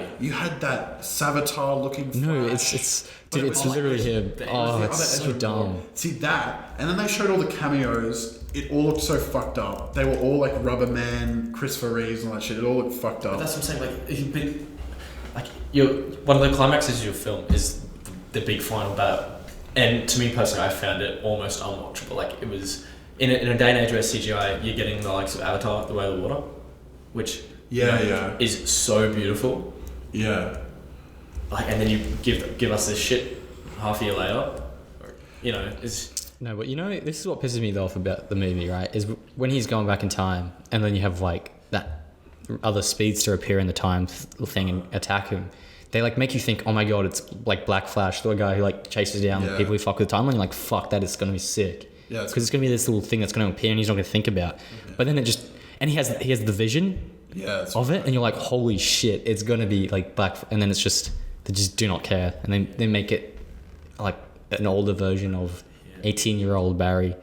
It's just dumb. It's I like thought the film would have been way improved if they cut that whole Black Flash Barry out, cut all the cameos at the end, like cut that scene. I think it would have been a lot more powerful if Supergirl and Batman die. He tries once and still fails, and they still die, and then he's just depressed and just runs back in time. And as he's running, he just realizes I gotta like fix it, and put the tomatoes away, or whatever it was, to like stop the mum. Yeah. You know, I think that would have been way better. But they just had to cram in all this cameo bullshit that like it looked all so fucked up. It was all like CGI and it looked retarded. yeah. You know- I actually also do not like. I didn't like the mum's acting. No. I thought it was awful. That's another problem. Is the acting and dialogue is fucking Yeah. weak as well. It's just like Yeah. There isn't a strong point in this film as such. The score is okay. Yeah. The score is decent. There are points where the movie feels very comic booky, which is what I mean by like the opening with Batman and all that. Like, that's all cool, and that's when I enjoy it. But when you've got Ezra Miller just talking to other Ezra Miller, and they're in that apartment with his friends, like Barry's friends from that other world. Smoking weed and shit. And it's like the dialogue is so bad, and they spend so much time with Ezra Miller and Ezra Miller just fucking around. When you've got Supergirl in the movie, you've got Michael Keaton's Batman, and the they're- naked thing fusing through walls and shit. They spend so Not like funny even. it's you're going to make a really long movie. This is the big sort of finish, right, to the story, and you've got so much story potential for a Flash movie. Yet, like half of this movie is just Ezra Miller walking around with himself, talking shit. I think as well. Like him in real life. The fact as well that it's a Flash movie and they didn't even have a Flash villain is disappointing. Yeah, I agree. I mean, I don't know if it was just because like they couldn't be fucked because it's the end of the DCEU or whatever. But like, imagine how awesome Reverse Flash's appearance would have been. Even if he's like, I believe that this movie had the potential to be one of the best superhero movies. yeah, If you didn't have Ezra Miller in it, if you had a different actor playing the Flash, and you don't even do Flashpoint, but you just do a Flash story with Reverse Flash or whatever, it would be classic. It would be fun. It would be cool. yeah. And again, they're somewhat adapting Flashpoint, one of the best stories ever. And But you know what I think would have been the perfect way to get rid of Ezra Miller is instead of doing Flashpoint, they do like Crisis on Infinite Earths, because the Flash dies in that comic, and then also you get that way to reset the universe as well. So you basically get two bonuses. And so you know what would have been so easy to fix it? He goes back in time, whatever. Put him in jail. He fucks up the timeline, and he fucks up the timeline because Batman looks different, Supergirl's there, like it's all different. yeah, He goes back in time. The Ezra Miller that he meets, or the Barry that he meets, sorry, is a different actor. Yeah. And then they kill Ezra Miller, and then that new actor is just the Flash. wait, yeah, because they could have done that. They could have done that. Oh, They could've that's so just, true. Boom, shoot Ezra Miller in the face, and then you just have this other actor play the Flash for the rest of the movie. And it's like, oh wow, I need to save the timeline. Yeah, no, I don't know. That I would just classify this movie as disappointing. That's what I mean, right? I didn't hate it because, I love the Flashpoint comic and I like Michael Keaton and all that shit so much, and it's a lot of childhood shit. Like the nostalgia's a powerful thing, and all of that stuff there, it did give me a bit of something, and so I could never hate the movie. And again, like shitty CGI, I just don't care. Makes one of It's shit. Don't get me wrong, it's fucking garbage. But I give it a pass when it comes to superhero movies, because most superhero movies I watch Look a lot better than that. have a lot of shitty CGI. Look a lot I just better kind of than go, The worst Marvel films look You know. better, except for the very early ones. the floating head and what's it in? Thor. In Thor, Yeah. yeah. That's what I'm saying. The Thor There and was a Hulk. floating head in the Flash that was pretty bad. I mean, as well. Zod is He, stuck his head through. Zod is a floating head on the suit. Yeah. It's just like, But anyway, I would say I didn't hate it. It was just very disappointing. yeah. It's a shame But you know what? because it had the potential. But you know to what really surprises me more is that there's people who like genuinely think this is a great film.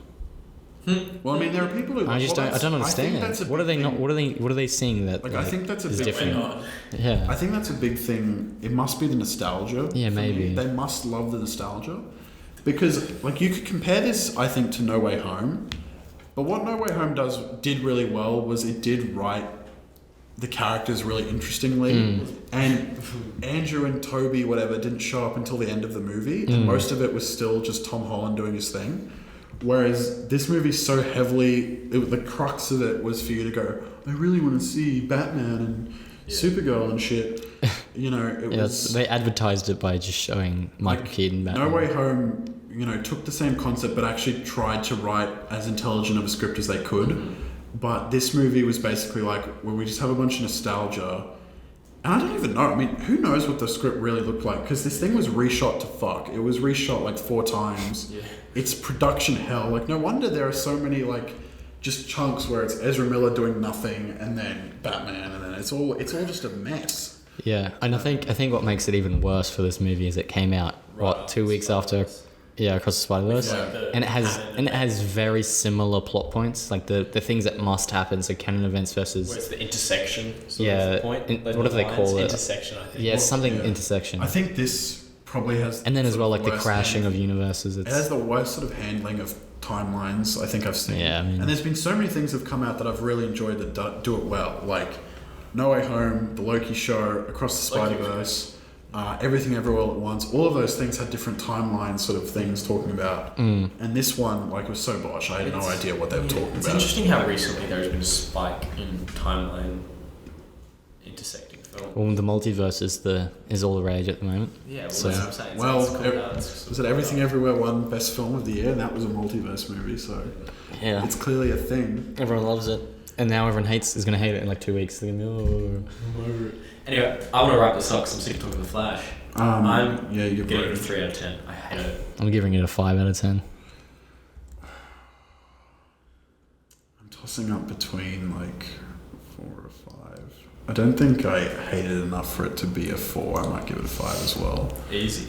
Yeah. Yeah, fair enough. I was just kind of like, I walked out and went, No, I was. So it's a 5. I was almost seething.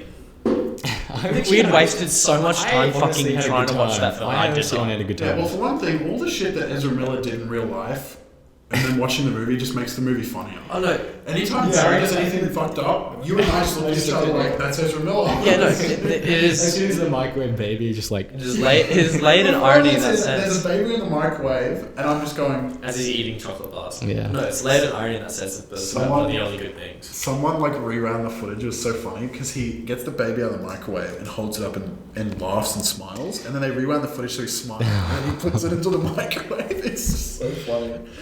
It's great. Alrighty. For the last film Yeah. of today's podcast, we have my recommendation from last episode, Boyhood, directed Yes. by Richard Linklater. Yes. And I think it was released in 2014 or 13. Yeah, Yep. correct. Now, this was a very long film. 2 hours, How long is 40. it? 2 And it hours, 42 fucking minutes. feels long. I will say that. It feels Yeah, long. I was talking to Nick. I was like, Nick, you haven't watched the podcast tomorrow? It's like, why? Do I like need to set out a lot of time for it? Like, yeah. And Yeah, I didn't know it was so probably long. don't watch it at night, Nick. You'll fall asleep. I actually did watch it tonight. But the thing was, you know what the trick was? I probably would have fallen asleep just because it's nighttime and I just naturally pass out. But I had to pick up my stepdad from the hospital. Okay. So I had to be awake. So I Yeah. put this movie on. I was like, I'm super awake. So Fair. I just watched the whole movie Yeah. and it was like... Yeah. Easy. Okay. I did it one sitting, no problem. I was, Yeah, my first sort of thing was, what a way to start a film with that song. I don't know. It's I can't remember what it Me starts neither, I with. can't remember what it was, but I've just got it down here. It was a good song. I remember it was a very good song. a good song. Good Way to song. establish the film with just Look, starting with the banging soundtrack. I think the start, I don't even know, when he's a kid, Yep. great movie. As soon as he ages up, I found the movie, like, honestly, close to unbearable. Okay. I I thought like it was boring. Or I thought the acting was just fucking terrible. I mean, any scene that doesn't have Ethan Hawke in it, I was just like, can we get? Ethan Hawke, bro. I was just like, Ethan Hawke scenes are amazing, but the main actor is fucking dreadful. I mean, it genuinely terrible. Mason. Yeah, whoever plays him. Hella cold. And I don't care about his story. And I think the whole movie's point is what does it even say at the end? It's basically just like, this is life, man. This is fucking, you live in One it. of the main Like, things why? is, I don't know. it was pretty early in the film. Ethan Hawke goes, "Life don't give you bumpers." When they're bowling in the bowling. Yeah. I get the idea. Like, life is Take tough. control You of know. it.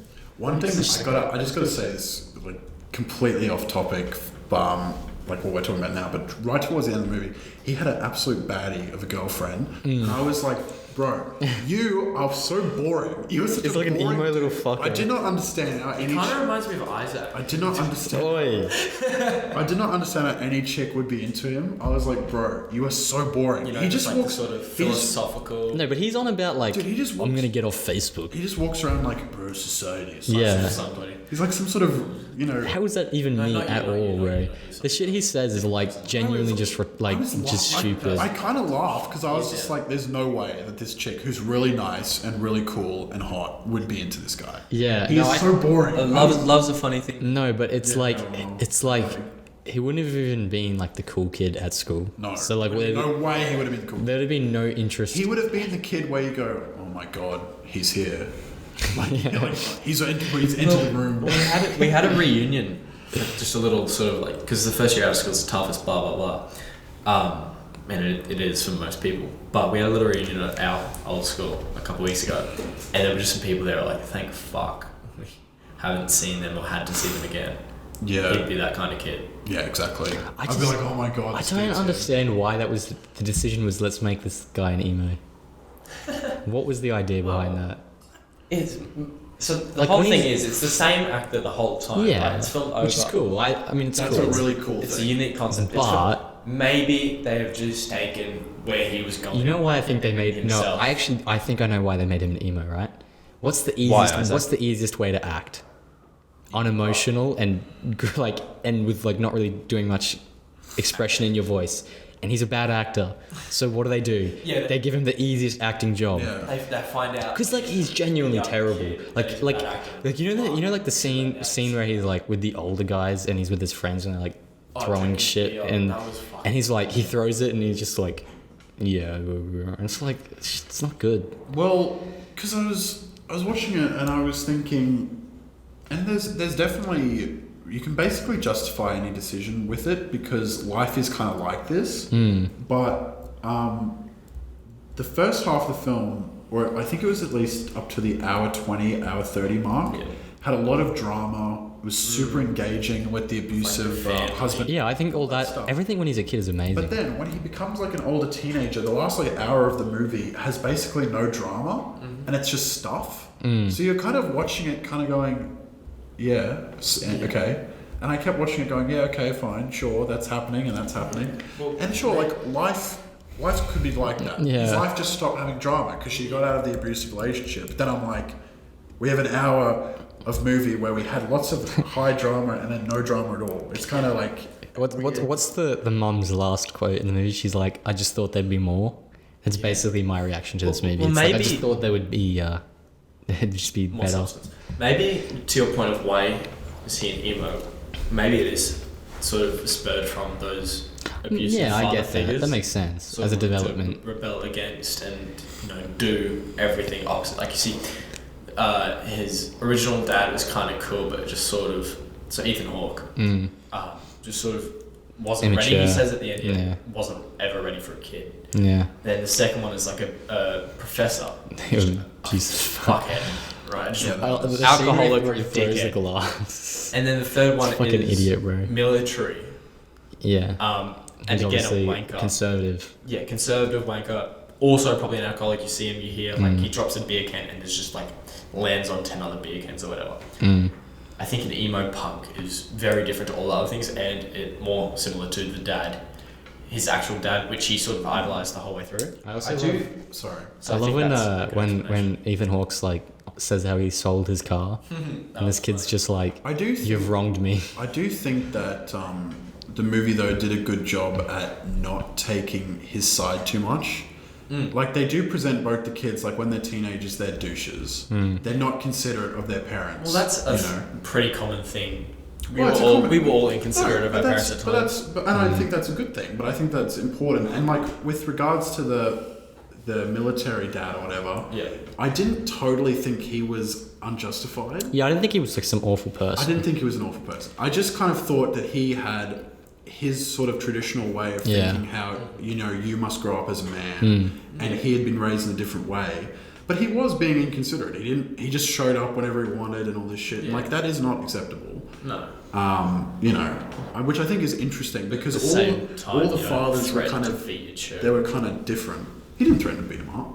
Yeah. No, he didn't. When he gets onto the porch, No, it wasn't. He didn't threaten to beat him no, up. they pretty much He just got up. He just stood up when he was being a little shit. Like, to kind of insinuated to fight. It wasn't insinuating. He was getting up just for sort of being foreboding to assert, his dominance. His fatherliness. He didn't get up to like throw hands or something. I don't I don't think know. so. He was pretty drunk. Nah, I think so. I don't think so. I don't remember. I was so bored. I can't Thinking lie. about Spider-Man, were you? Probably. Go. Yeah. It's like watching Spider-Man YouTube clips Yeah. on his phone. Dude, no, I just remember I actually tried to just sit there and really get into it. But as soon as he grew up, it just stopped being entertaining. Like when he's a kid, it's such a good movie. Like it genuinely is brilliant. Yeah. But then it just it is but I think it is an achievement that they managed to do like filming over 12 years. yeah, Yeah, but like it's this very in terms of the quality of the movie decreasing, I think it is most evident to me. You know when they go camping, him and his dad, Ethan Hawke dad. Yeah. That was a good scene. No, but you know when they jump in the water and shit. I don't know if you guys noticed if it was just me, but the dubbing, it was very clearly not like you could tell they had dubbed over it. I didn't notice. Dude, when I was sitting there, it was so obvious to me that it took me out of the scene. Like I could hear them in the studio basically. Like it didn't sound like because they're in an open area, so the way the sound should and they're jumping in water and shit, and the way the audio is being said is this is just wrong. and it just ruined the scene for me. And it's, I don't know, it's shit like that where I think the movie could be so much more than it was, and it's just disappointing. Okay. Like, I don't think it's a dreadful movie. I I just think it's kind of lackluster. Patricia Arquette, who played the mum, won an Oscar for that. Really? for that role. Yeah. I even think her acting's not bad. I think it's kind of just inconsistent. I loved her in Lost Highway. I haven't seen She's the Dude, main chick in Lost I need to Highway. rewatch. Well, I only saw that fairly recently. She's the main chick in Lost Highway. She's so good. I think she's a great actress, Patricia. one thing I is she really? Is that the same person? Same person. Holy shit. Dude, and they started even filming, realise They that. started filming it only like 5 years after she finished Lost Highway. That is insane. It's crazy. One of the things I think was really good was the transitions between ages. Mm. I think that was Yeah, seamless. it was nice. I agree with Fucking that. seamless. It was really They good. didn't put labels up saying 20. Yeah, 20, and you could, the way they do it is like There wasn't even a direct like cut. the hair It was sort of- changes. Yeah. And so they film it year by year, don't they? Yeah. Yeah. They So filmed- like, they filmed little you'll chunks notice every year. you'll notice his hair's this length, and then cut. His hair's a little bit longer. Yeah. Yeah. There you go. But then Yeah, it's good. gets to It's really good. The themes change slightly. Mm. But they lucked out with the casting because by the end of it, he looks really similar to Ethan Hawke. You reckon? Not really Yeah. similar. I think he looks I feel like pretty you can see similar. it. Yeah. I can see it. Yeah, which is pretty lucky. The only one is the daughter though. The daughter does not look like, Yeah, tanned and and just like does not look like that would be possible Yeah. genetically. But you know. But the. Yeah. maybe she was I adopted. do who knows? think overall. Oh, they definitely would not have been No, adopted. They said Yeah. she was an accident. I think one of them. Both of them were, I Yeah. think. I actually really quite liked the movie, and I me too. think the main reason is because they did it in this way where it was the seamless aging of all the characters.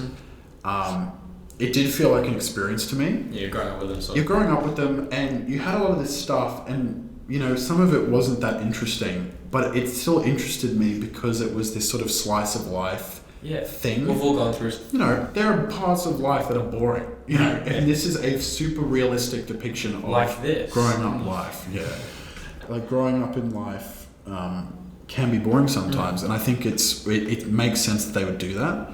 Yeah. You know, I think that's fine. And yeah, there were only a couple of moments. The only actual scene that I really didn't like was that scene where they were hanging out with those older boys. So bad. The dialogue was so bad and the acting was so You're a bad. pussy. And I just felt like they just did not understand how to write You're a teenagers virgin. that way. Yeah. No, I've had so much sex. Oh yeah, with who? It's just Oh, like just back it's so like. We're gonna get some bitches. But the thing as well is it's not. It's so weird, bro. yeah. It's so weird. like but it's so cliche as well at the same time. Yeah, It's just cliche. ugh. But I actually had a really great time. Yeah, I enjoyed it. I do think I absolutely agree that the movie by the end is not as good as it was at the start, but I think that they tried to achieve a hyper-realistic slice of life experience, which they did really well. Yeah, I think. I think that's all there. Richard Linklater does that. I mean, the Before trilogy is Yeah. all super Oh, I realistic. mean, yeah. As I said, last episode, I think it's one of the best trilogies. Yeah, Yeah. before Yeah. I think Before Sunset is just tons of long takes of them just walking around the city. It's like 2 hours or something Yeah. of time, and I think that's really cool. I think Richard Linklater does that really well, and I think he did it well in this as well. It wasn't the characters weren't as interesting, but I couldn't give a shit about the main guy. But I think it makes sense though because this is a very average kid. Yeah. I think Most kids are not super interesting. You know what I think is funny, characters in the though? Before trilogy are really interesting. I think his sister was a way better character as well, which is like, if they had centered it on her, I think it would have been better. Yeah, I agree. Like the Ethan Hawke moments and the mum as He's well. yeah. I thought both of them, Patricia Arquette and Ethan Hawke, were fantastic actors. And anytime we had scenes with them, as time went on, I would always get excited. I'd be like, oh, Yeah, every time Ethan Hawke got on, Ethan I was Hawke like, just okay. shows up, and I'm Bring just the like, movie yes, back up to a Ethan good level. Hawke's back. Like, what's he doing?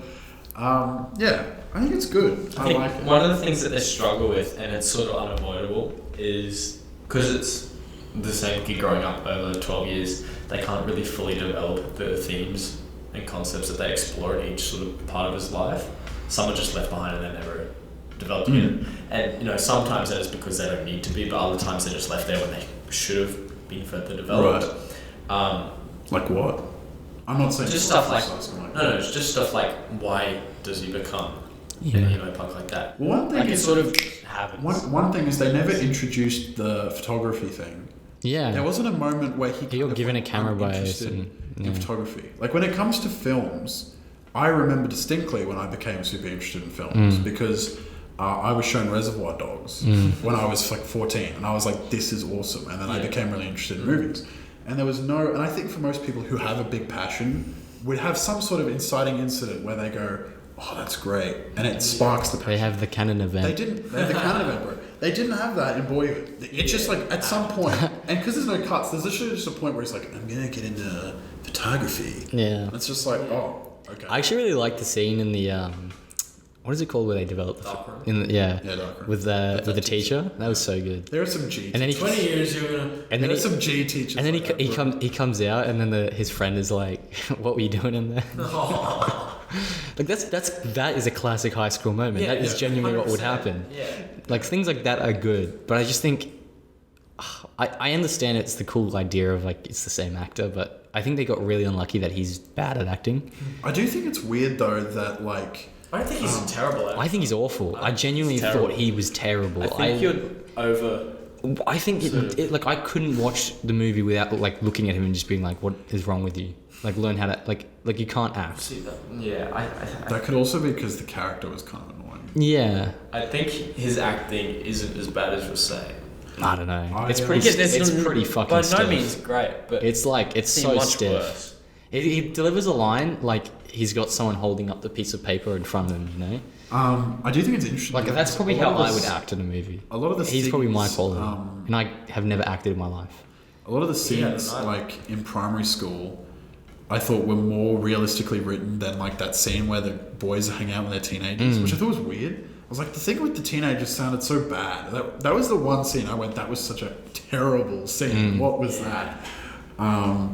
But like when he's in primary school and he's like sitting in class and like that girl passes him a note. yeah. I remember that shit in primary school. Yeah. Like everyone did that all the time. You just like Yeah. pass notes around saying like, oh, I think you're really cool. I like Yeah. your shoes or whatever. Yeah. No, I thought that's what I was saying. Like, the start of the movie when he's young is honestly very good. It's genuinely like entertaining.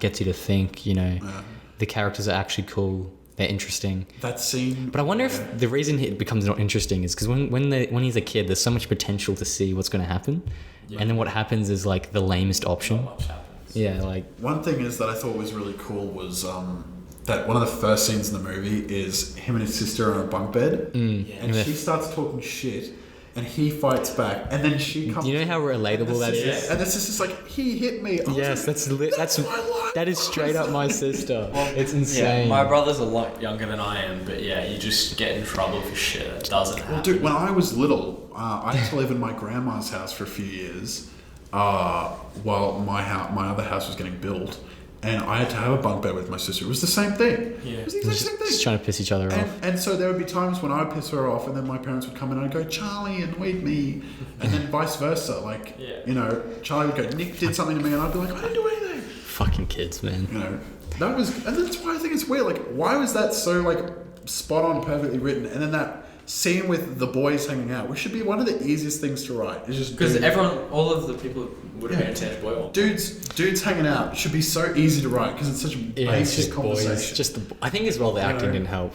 I like when Yeah, they were all the terrible little actors. like All those guys are the little guy, who's just like he's doing these ones like It's like, it just looks so fake. And you can tell the director's like, oh, you know, just be natural, you know, do like. Well, he's trying to be like, oh, you know, just act like you're hip. Yeah. Oh, yeah, man, stop. Yeah. Like, Shut up. it's just dumb.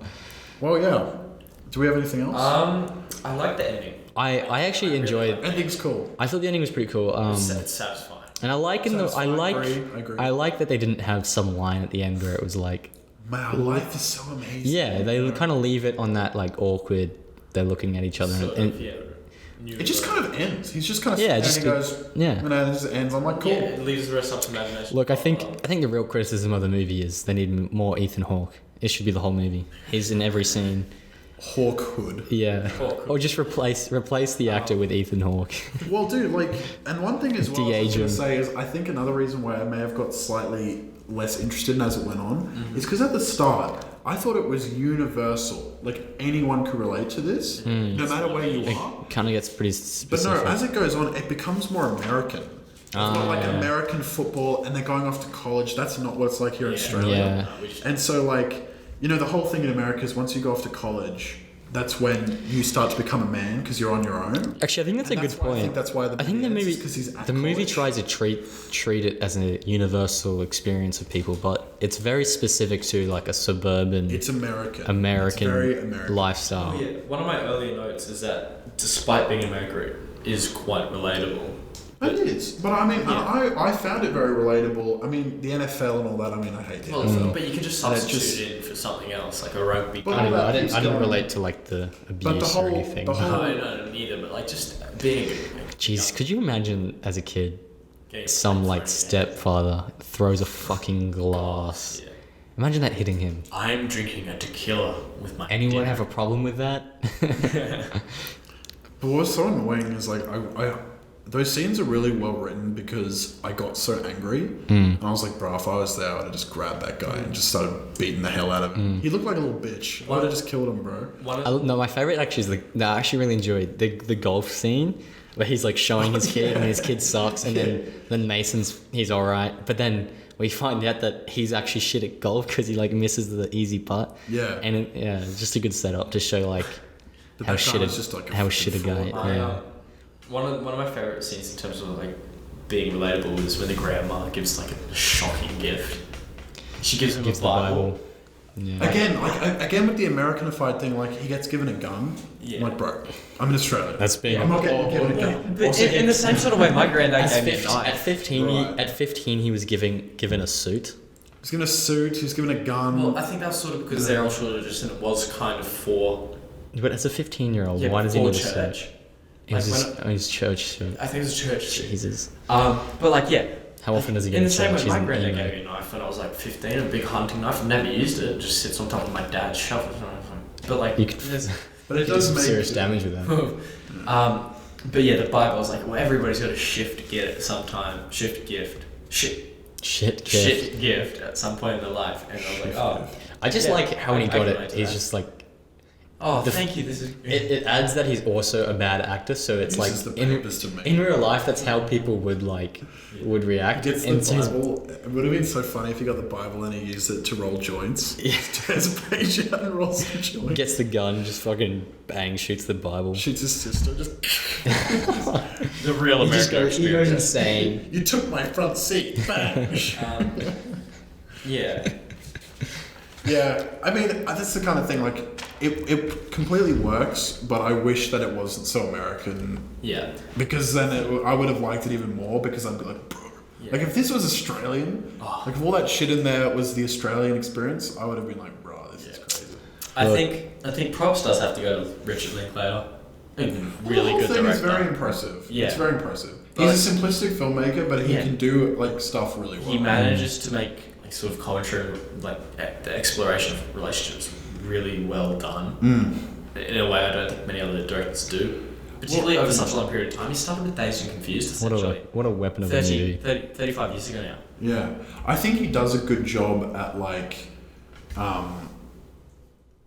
you know, there are moments that are a little dull. Like it's nothing of dramatic interest is happening, Yeah. but that's included because he understands that life isn't like that. Yeah. And I think that's cool. Like a lot of these scenes where it's kind of just innocuous, I think that's good. I enjoy that stuff. I'm like, yeah, it's realistic. It adds to the tone and the feel of the movie. Yeah. And I think that's cool. Yeah. Well, should we wrap it up? You got anything more to say? Nah, that's it. Yeah. I don't Alright. know. Well, you want to start? I'm giving it a 6 out of 10. As I said, the start of the movie Yeah. was really good, but Yeah. the ending the ending I'm half. giving it an 8. I really Yeah, liked it. I'm an 8 as well. Yeah, I thought it was. Yeah. Indecisive Honestly, about 7 or an 8. But I would watch it again at some point, and I could see it being a 9, possibly. If I ever watch this again, I'll only watch the first half. As soon as you see a hint of puberty, it's Yeah. if I were to watch it again, I'd probably lean. Or obviously, I was split between 7 and 8. Yeah. I want to be more generous with it because it was a really good film and it was also my pick. Yeah. But no, hates own pick.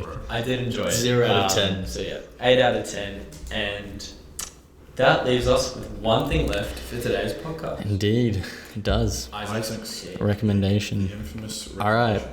So I will say, I'll preface this, that this is going to be a very important pick because next episode is probably the most hyped episode of the podcast. Jeez, got the It'll probably pressure ever now. happen. Yeah. Today, at least for the foreseeable future. Oof. Because we are going to be watching Barbie and Oppenheimer. On the Double same day. feature. It's going to be on the same day, obviously, like for podcast. At the exact same time. We got one on the But order. literally my two most hyped movies of the year. Yeah. Barbie and Yeah. Oppenheimer. Absolutely. All right. So, So, okay. Should I give some hints or should I just straight up say it? Bro. I don't. All right. So, I'm doing La Dolce Vita by Fellini. Oh, huge. Yeah. I want by to see that. Fellini. So, like, have you seen Eight and a Half? And Yes. La Strada? We did La Strada. Yeah, let's Yeah. try. So, Still never watched it, but we got. is that the Italian one? Yeah, Strada, Italian. yeah. So, Great choice. I want to see. we'll see how this goes. I think it will be interesting because I mean, Eight and a Half is a movie that I describe as one of the best movies I've seen, and a movie that I never want to watch again, just because it's so like it's so I really long need and to see just 8.5 again. I probably will watch both. maybe. Probably watch both. Well, I haven't La seen Dolce 8.5 Vita, for, La like, Dolce 3 Vita years. is also quite long. 8.5 is really, really famous amongst like film people because it's considered the definitive movie about making movies. It's like the definitive director's why don't experience. Italians do that? Cinema Paradiso as well. Yeah. It's like, I have don't you seen know. that? There's a lot of. There's actually a lot of One of movies the about making 4 foreign movies. films my dad has seen is Cinema Paradiso. Really good. But no, like 8.5 is considered the definitive movie Okay. about what it's like to be a filmmaker, and it was really cool, and I do want to see it again. But La Dolce Vita, I actually know nothing about. I'll be honest. yeah, So- I've No, known well, about it for it's. years. I've had like a list of. I actually have gotta watch, and it's my last one in there, so I'm like, I might as well recommend it. I have the DVD of La Oh, Dolce yeah. Vita, and I've just never watched it. It could still be in the plastic. I don't Watch know. Party at Nick's. Everyone's watching La Dolce Vita. I think it'd be interesting. I don't know if you guys know the film critic Roger Ebert, Yeah, but La Dolce Vita the was classic his, man himself. He named it as his favorite film ever made. Oh, really? Yeah, it was his favorite movie. Okay. Yeah, but he doesn't like David Lynch, so can we trust him? Yeah. No. Although no, he gave Mulholland Drive perfect score. Oh, and he that was like the whole thing. he also liked the Straight Story because it was so simple. Because he wrote in his review for Mulholland Drive, he was like, David Lynch has just been building towards Mulholland Drive his whole career, and now he's finally made a good movie. And David was like, met him at the premiere. Yeah, And he I've said- seen that. And he said I've to seen the him, interview. Roger, you know, I don't appreciate the things you've said about my films, but I really appreciate how you've given Mulholland Drive a lot of good press. Yeah. Thanks for that. I was talking to Nick yesterday. That's I my was Lynch up impression. It's pretty good to be fair. I was up at Noosa on the weekend and saw a perfectly normal person that for some reason I couldn't get out of my head. It looked like the baby from Oh, no. Razorhead. Jeez, And that's like, A unfortunate. full day later, I was just sitting in bed watching, I think it was Raiders of the Lost Ark and The Ashes at the same time. And I just texted Nick, I was like, boy, funniest thing, I can't get out of my head this chick that looks like the baby from Razorhead. I mean, that's unfortunate, really. Like, it wasn't even like, she didn't look that much, but like, It's just like a day later, I was half like, a fuck, she similarity. looked like that baby. And I was like, I actually heard a baby at my work once crying exactly the same way, and it just gave me Nightmare like fuel. flashbacks. I was like, oh no. because we watched that. Razorhead baby. We watched that No, at that's school. Terrifying, bro. Oh, I watched it before that already. Like, I hadn't seen twice it maybe. I until don't know, then. but Yeah. yeah. Oh well. Well, huge. Yeah. Great pick. And yes, well, although I'm excited to watch La Dolce Vita, next episode, Barbie and Oppenheimer, Should balance it out quite well. it's Yeah. going to be huge. It's Yeah. going to be a massive An episode. inspirational episode for all I film lovers out Could there. not be more excited. So yeah, that's comes to the end of the That's it, yeah. podcast. Thank you for everyone. Yeah. Yeah, as always, the links will be somewhere. Links, Yeah, TikTok. same spot as normal. Yeah. TikTok. Yeah. Instagram. all that shit needs to get updated, but don't worry, Yeah. it'll happen. Yep. Letterbox, all that stuff. Enjoy your holiday break because it's holidays now for most uni students. For uni students and I think high school as students well. soon. Yeah. If you're working in a company that's corporate, No, but yeah. very sorry. Watch it while you're working, please. Anyway, Your job isn't that important. enjoy the rest of your day. All right, See thanks, ya. guys. Cheers. Cheers, guys.